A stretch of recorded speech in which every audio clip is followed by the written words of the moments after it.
Samurais that cut down foes with swift and deadly strikes, ninjas that strike at their enemies from the darkness and disappear into the night. There's just something about these two very different kinds of warriors that attracts both storytellers and audiences in large numbers, and video games, like any other entertainment medium, are not immune to those charms.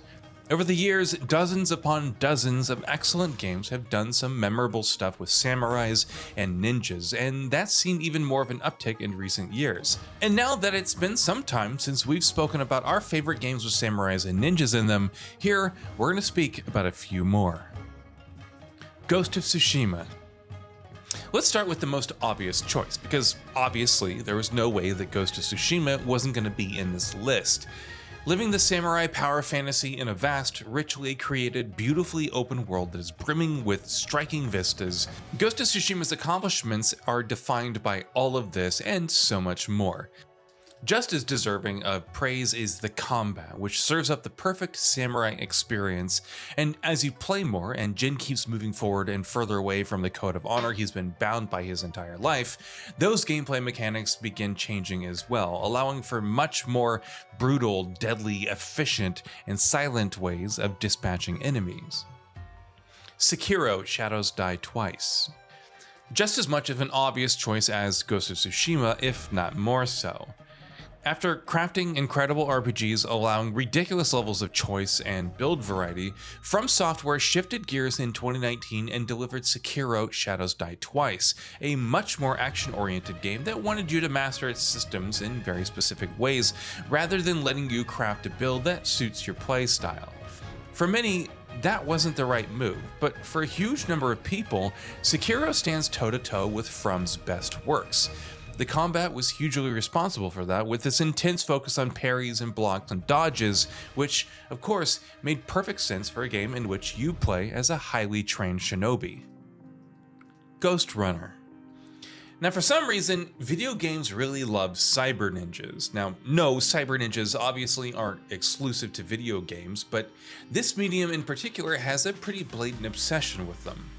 Even with there being no shortage of great cyber ninja games to play through, last year's excellent Ghost Runner stands out as one of the best games of its kind. Combining slick traversal and fast-paced combat with an ingenious one-hit kill mechanic and excellent level design and enemy variety, Ghost Runner delivers a truly special package that is as rewarding and satisfying as it can be challenging. Ninja Gaiden 2.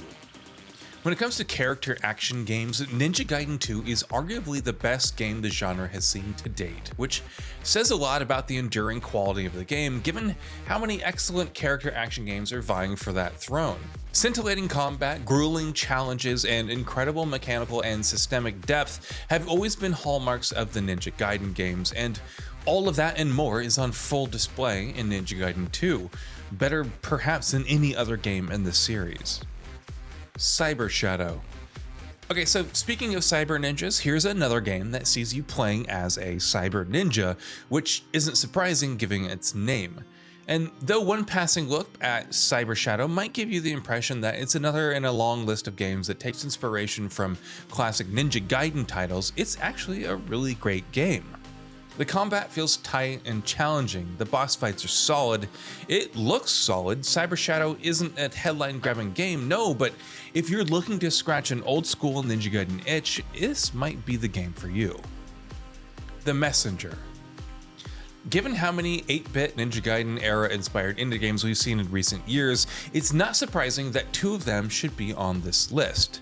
In fact, The Messenger, Sabotage Studios' excellent Metroidvania action performer, is probably one of the best games among that group. Some pacing issues notwithstanding, its humor, writing, challenging combat, slick platforming, and more come together in a game that's very hard to step away from. Definitely worth checking out if you haven't done so already. Katana Zero.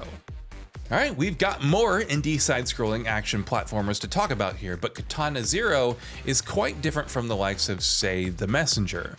Its vibrant cyberpunk aesthetic is brought to life by excellent art design, making for a game that simply oozes style, and it tells a story more engaging than you'd expect to find going in. On top of that, it boasts excellent combat that actually makes you stop and think, combining with solid level design to consistently deliver memorable encounters. Within the Blade. Not a game that a great many people may have heard of. Within the Blade is something of a hidden gem. Combining stealth, quick action, and platforming in an old-school side-scrolling experience, Amethyst Studios' game is a solid, engaging experience all around. Every kill feels brutally impactful, stealth is tight and enjoyable, the progression feels engaging, and a variety of different enemies and bosses ensure that things never get too monotonous. If you've never tried out Within the Blade, we'd recommend keeping an eye on it and giving it a go when you get the chance. Shadow Blade Reload.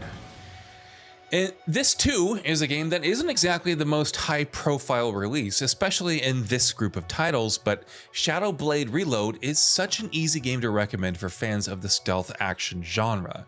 Zipping through beautifully crafted environments, using a robust and tight set of platforming and parkour moves, and using all the various tools at your disposal to silently and quickly dispatch enemies never stops being fun. At about 3 to 5 hours long, it's pretty short experience, but it's packed from beginning to end with solid stealth gameplay. Muramasa the Demon Blade. As is generally the case with most games developed by Vanillaware, Muramasa the Demon Blade isn't exactly a commercial record breaker, what with its many eccentricities making it a bit of a niche product. But it's those eccentricities exactly that make it such a great game as well. Solid mechanics and an engrossing story through the perspectives of a princess and ninja come together in perfect harmony to ensure that if you're playing Muramasa, you're very unlikely not to be enjoying yourself. Samurai Jack Battle Through Time. Samurai Jack Battle Through Time is certainly a much more flawed game than most other games mentioned in this feature, and it's not quite as high profile of a game as most of them either, but as those who played it will tell you, it's not without its own merits. It is, of course, a solid romp for fans of the property, but even as a game viewed on its own terms, it's got plenty going for it, from old school action to enjoyable movement and more. It's definitely the kind of game that could have done a lot more with its ideas if it had had a bigger budget, but even in its current form, it's well worth playing. Origami 2. As stealth games continue to become more and more of a rarity in the AAA space, indie developers have collectively decided to fill the void with their own efforts, and while Origami 2 isn't well-rounded enough to stand toe-to-toe with the best of the best games in that category, it's still a solid stealth experience that fans of the genre shouldn't miss. Using light and shadow to your advantage and leaping from place to place to use your powers and silently dispatch enemies is never not fun in Origami 2, and even though the game stumbles in a few areas, such as combat, the good ultimately does outweigh the bad. Yakuza Ishin.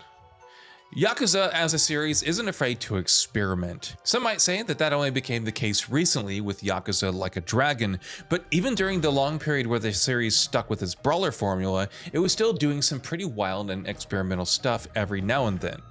Yakuza Ishin, for example, took that formula into the twilight years of the Edo period in Japan, putting players in the shoes of a samurai.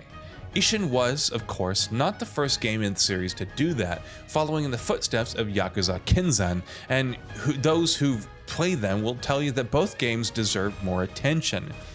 Here's hoping the duo eventually gets localized in the not-too-distant future. Samurai Showdown. SNK's beloved long-running fighting series made its comeback with a reboot in 2019, and Samurai Showdown thankfully turned out to be the solid fighter that fans had hoped it would be. Now there is of course plenty of room for improvement here, but series and genre fans will find quite a lot to love as well. The systemic depth, the art style, and the roster of characters are some of several highlights deserving of praise in Samurai Showdown. Shadow Tactics Blades of the Shogun.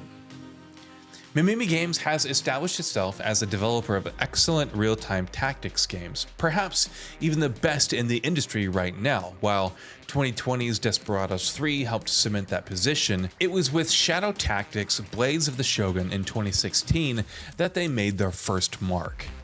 An excellent focus on stealth and strategy combined with smartly constructed levels and a strong cast of varied characters, each with meaningful advantages and disadvantages in combat, to deliver a way more enjoyable stealth tactics experience than most people would have expected. The fact that it's getting a new expansion soon, 5 years on from the game's launch, tells you something about the game's staying power and about Mamimi Games' willingness to iterate on this formula to deliver more excellent content. So what are your thoughts on this? Go ahead and share them in the comments below, and if you like the video, please subscribe to the channel and enable all notifications by clicking the bell icon to get new video updates.